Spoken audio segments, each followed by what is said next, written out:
Pourquoi est-il important d'exprimer, de partager l'amour et comment le faire? Voici les thèmes de ma confession irrésistible d'aujourd'hui.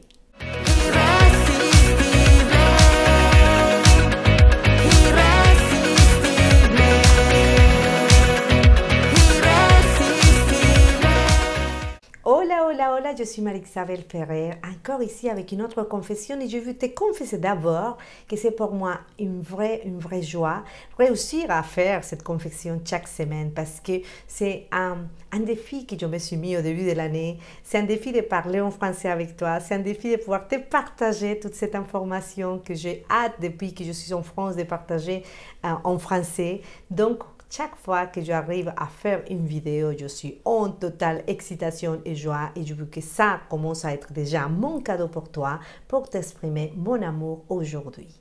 Et pourquoi je veux parler de partager et d'exprimer l'amour.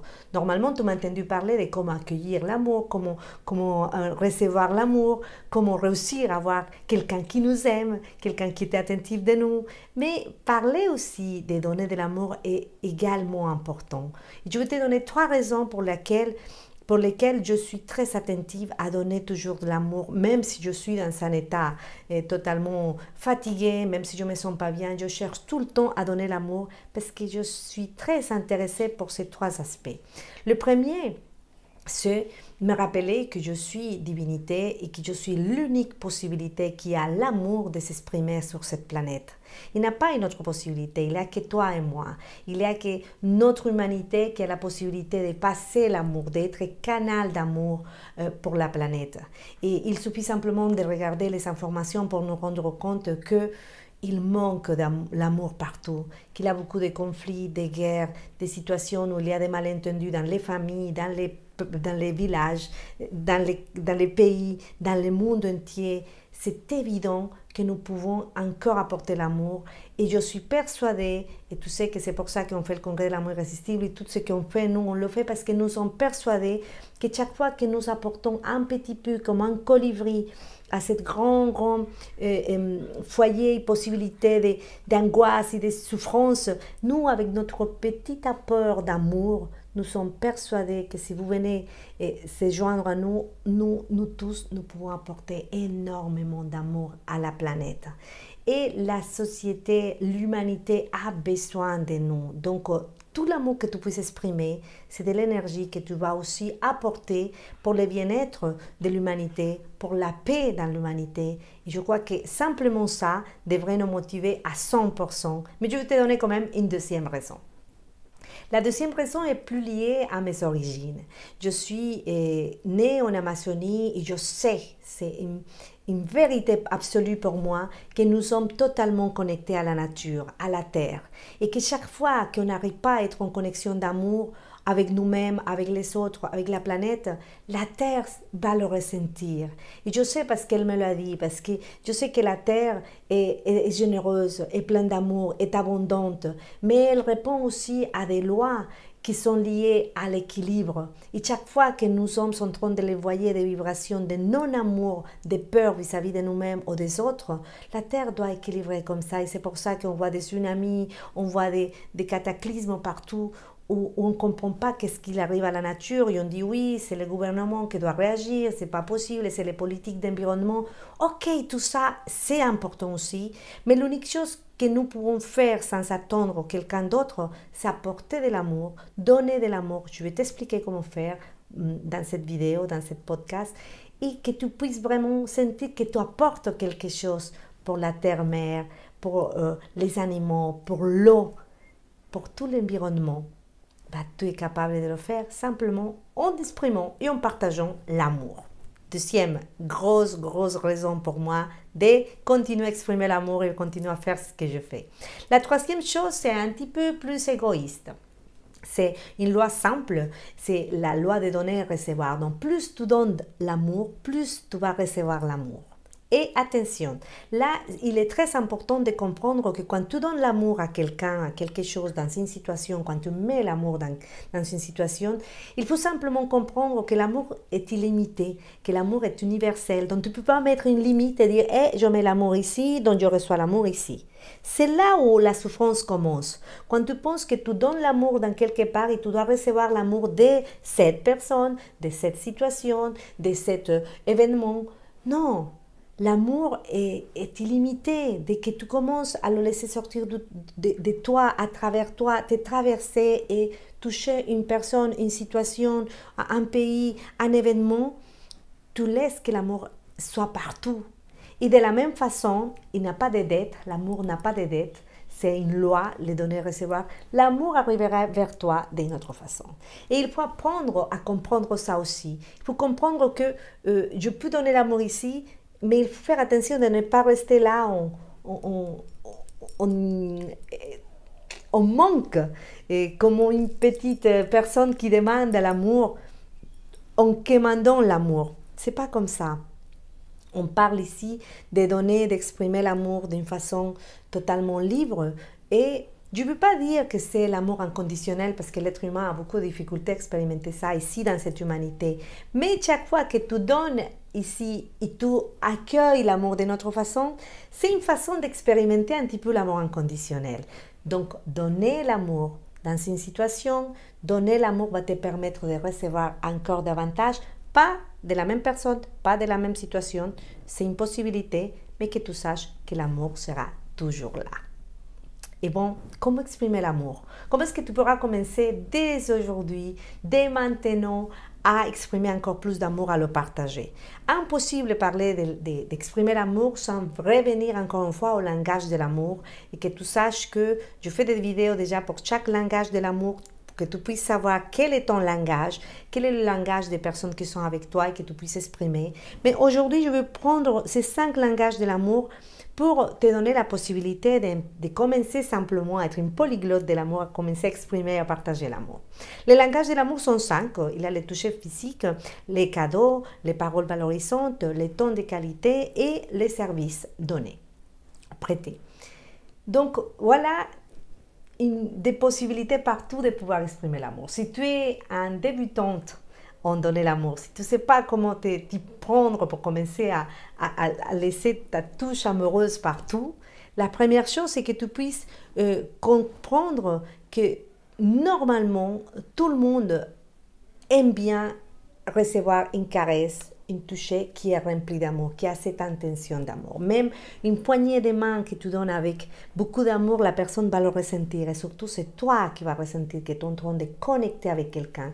Une poignée de main, une étreinte, simplement une petite main sur l'épaule comme ça va vraiment te permettre de connecter, donner l'amour, mais aussi recevoir ailleurs, tu sais comment ça fonctionne, et rentrer dans cette idée de partager et donner l'amour, mais en conscience, mais en sachant que nous sommes là pour être un canal d'amour, sans intérêt particulier. Il y a aussi les cadeaux. J'adore les cadeaux.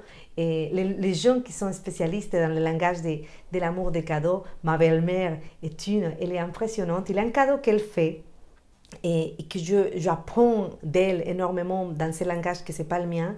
Et c'est la possibilité, je vous raconterai tout à l'heure le cadeau, mais c'est la possibilité de faire des cadeaux qui ne coûtent pas l'argent que vous faites vous-même et ne pas perdre l'opportunité de faire un cadeau à quelqu'un, de faire un présent, on dit, à quelqu'un.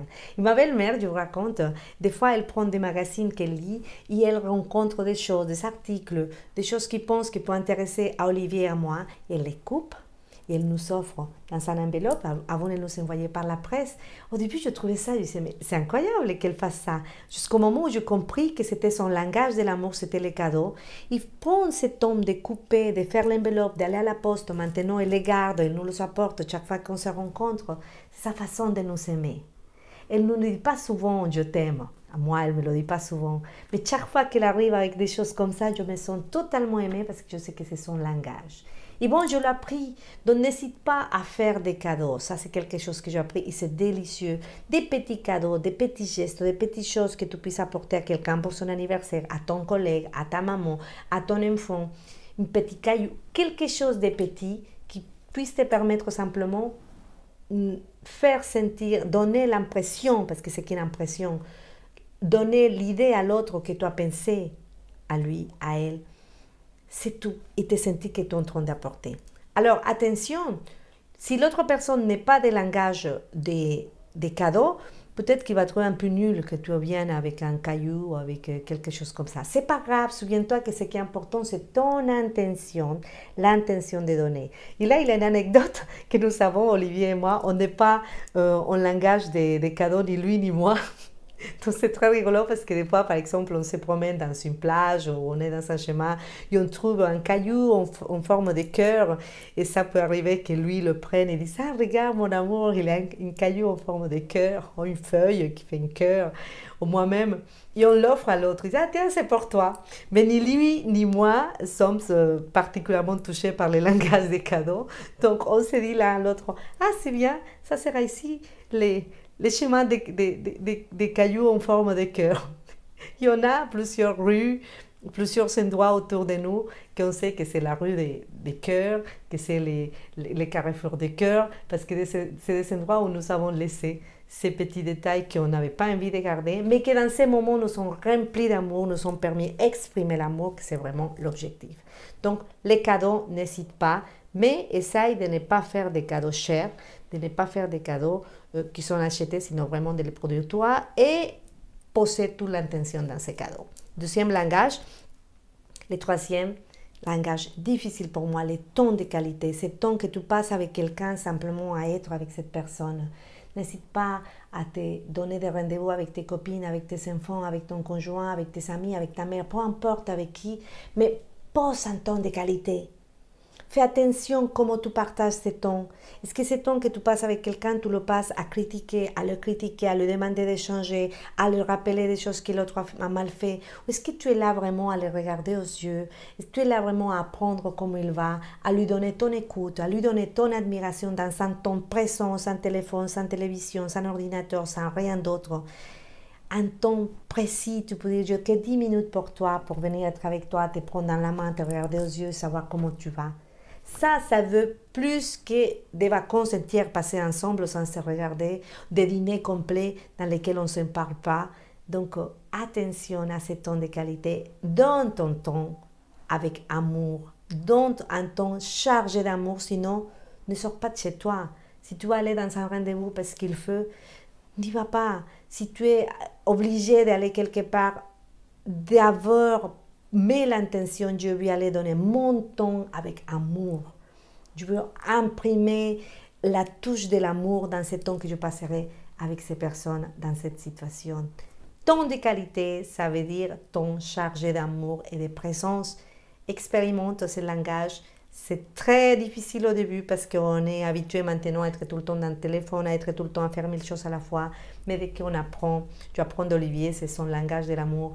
Et j'apprends énormément de lui à être présent, Et c'est vraiment d'une richesse incroyable. Donc, expérimenter ça et tu vas ressentir que tu donnes l'amour chaque fois que tu fais ça. Un autre langage de l'amour qui est aussi très maltraité, c'est le langage des services prêtés. Quand on demande un faveur à quelqu'un, quand on fait un faveur à quelqu'un. Il y a deux types de personnes. Il y a des personnes qui sont en train d'aider tout le monde. Ils s'aident tout le monde. Ils sont là pour tout le monde. Attention, les personnes qui sont comme ça, à changer quantité par qualité. Ne pas servir parce qu'il faut. Ne pas rendre un service parce qu'il faut. Ne pas faire quelque chose parce qu'il faut. Vraiment mettre l'intention, je veux faire ça, je te rends ce service parce que c'est ma façon de t'exprimer l'amour ici et maintenant. Et peut-être que tu feras moins de choses parce que ça va te demander plus de présence, plus d'intention, plus d'énergie. Mais je te assure que ça sera mieux que faire 1000 choses dans lesquelles tu vas parce que tu es habitué dans ton inconscient, dans ton automatique. Il faut que tu aides tout le monde. Et c'est plus important que tu le fasses vraiment en conscience en mettant l'amour comme unique intention de chaque service qu'on prête. Et aux autres personnes qui disent, bon, non, chaque personne doit se débrouiller par soi, moi, personne m'a aidé, moi, je me suis élevé tout seul, moi, je n'ai pas besoin d'aider personne. Commence à aller prêter un service. Appelle quelqu'un pour lui dire, à la place de comment il peut t'aider, propose-lui comment tu peux le servir, comment tu peux lui faciliter sa vie. Et commence à prêter des services, à te rendre au service des autres. Et tu vas voir comment c'est déjà la sensation est fascinante. C'est une expérience à vivre. Et encore, tu vas remonter la vibration pour toi. Tu vas avoir la possibilité de recevoir encore plus d'amour parce que c'est une loi. Plus tu donnes, plus tu dois être en capacité de recevoir. Donc, voilà mes trois possibilités de pourquoi il faut donner de l'amour, mes 5 langages de comment tu peux donner de l'amour. Et je voulais aussi, j'ai pris quelques notes parce que c'est important faire quelques alertes. Attention à l'intention. Tu peux donner des cadeaux, tu peux dire des choses sympas, tu peux caresser quelqu'un, tu peux faire ce que tu veux, mais si tu ne le fais pas avec amour véritable, et souviens-toi, l'amour véritable, c'est simplement une intention d'être canal d'amour sans attendre rien en échange, en sachant qu'il y a toujours quelque chose en échange parce que l'amour va te donner. Mais ailleurs, si c'est pas comme ça, l'intention n'est pas claire et c'est pas compliqué. Peut-être que dans un moment, tu te rends compte que tu es dans une situation où tu n'es pas en train de laisser passer l'amour, tu n'es pas en train de te laisser traverser par l'amour. Il suffit un moment de connexion, une petite respiration, une conscience de ton corps, dessiner un sourire dans ton visage. Le cerveau ne voit pas la différence. Si tu souris, le cerveau va commencer à comprendre que tout va bien, que tu es là en train de te permettre de traverser par l'amour. Une respiration plus douce, descendre le ton de ta voix et ça va te permettre encore une fois de venir t'aligner avec l'amour et te rappeler, je suis là parce que j'ai envie de donner l'amour, de me laisser traverser par l'amour. Si l'amour était là, qu'est-ce qu'il ferait? Si l'amour était là, qu'est-ce qu'il dirait? Et être attentive dans ta vie où l'amour se présente à toi dans un joli coucher de soleil, dans quelqu'un qui t'offre un service que tu ne t'attendais pas, quelqu'un qui te fait un cadeau que tu ne t'attendais pas, quelqu'un qui te dit quelque chose qui te touche profondément, et accueillir tout ça, accueillir, accueillir, accueillir. Ça, important pour moi. Une autre chose que je trouve important de dire en parlant de donner l'amour, c'est aussi être conscient qu'il y a beaucoup de gens qui nous donnent l'amour. Pareil, par les paroles, par les services, par les moments de qualité. Et dans la relation amoureuse, surtout quand on démarre, on fait beaucoup d'interprétations. Ah, il m'a offert ça, donc il m'aime, on va se marier. Et il m'a dit ça, ou ah, il a fait ça. Et il faut comprendre que nous sommes tous des petites machines d'amour et on a toujours envie d'aimer. Mais dans la relation amoureuse, ça ne veut pas dire que si je fais te rendre un service, c'est lié particulièrement avec les hommes, c'est pas lié directement à l'engagement de couple. C'est simplement parce que c'est mon langage et c'est la façon que j'ai d'aimer les gens. Donc, faites attention, surtout quand vous commencez les relations, de bien prendre le temps de comprendre quel est le langage de cette personne et comprendre qu'il y a des choses qui pour vous peut être vraiment impressionnantes et pleines de sens et pour l'autre personne, non, c'est simplement sa façon de fonctionner, sa façon d'exprimer l'amour et donc c'est pas si exceptionnel, c'est pas que pour toi et accueillir bien sûr l'amour, accueillir tout ce qu'il vous donne, mais faire attention à l'interprétation de qu'est-ce que ça veut dire surtout par rapport à notre relation, à la relation que nous sommes en train d'établir avec cette personne. Le meilleur maître c'est le ton, attendre à bien connaître la personne, poser des bonnes questions, dire hey, tu fais ça avec tout le monde ou c'est qu'avec moi parce que ça me touche énormément, tu sais moi, et c'est très important ce que tu es en train de faire. Je me souviens, il y a un moment dans lequel je dis à Olivier, tout ce que tu me dis, c'est super fort pour moi. Es-tu sérieux? Et c'est vraiment clair, c'est vraiment, tu penses vraiment comme ça parce que je suis en train de croire tout ce que tu me dis. Et c'était une des discussions les plus importantes de notre vie parce qu'il m'a confirmé qu'en effet, ce qu'il me disait, c'était vrai, c'était pour moi et c'était clair. Donc, attention à ces façons comme on aime parce que nous sommes tous des machines d'amour, je veux dire, je ne trouve plus le mot en français pour dire, on est un canal d'amour dont même si on est dans une situation difficile, même si on n'est pas totalement engagé dans une relation, on va être en train de donner et de donner l'amour parce que c'est ce qu'on sait faire, on vient de l'amour, on est l'amour. Donc attention aux interprétations quand on accueille l'amour, accueillez l'amour mais ne faites pas de films derrière. Et attention à l'intention quand vous êtes en train de faire quelque chose. Apportez toujours l'amour. Laissez-moi des commentaires. Comment allez-vous apporter l'amour? Comment vous allez-vous prendre maintenant avec tous ces outils que je viens de vous donner pour continuer à remplir d'amour la planète? Je suis persuadée que nous sommes capables de le faire. Tu sais, je lis tous les commentaires, donc laisse-moi un commentaire, partage, c'est le meilleur cadeau que tu peux me faire, c'est le meilleur message d'amour que tu peux m'envoyer, c'est partager cette information. Et on se voit la semaine prochaine parce que je serai là avec une autre confession irrésistible. Un bisou, ciao!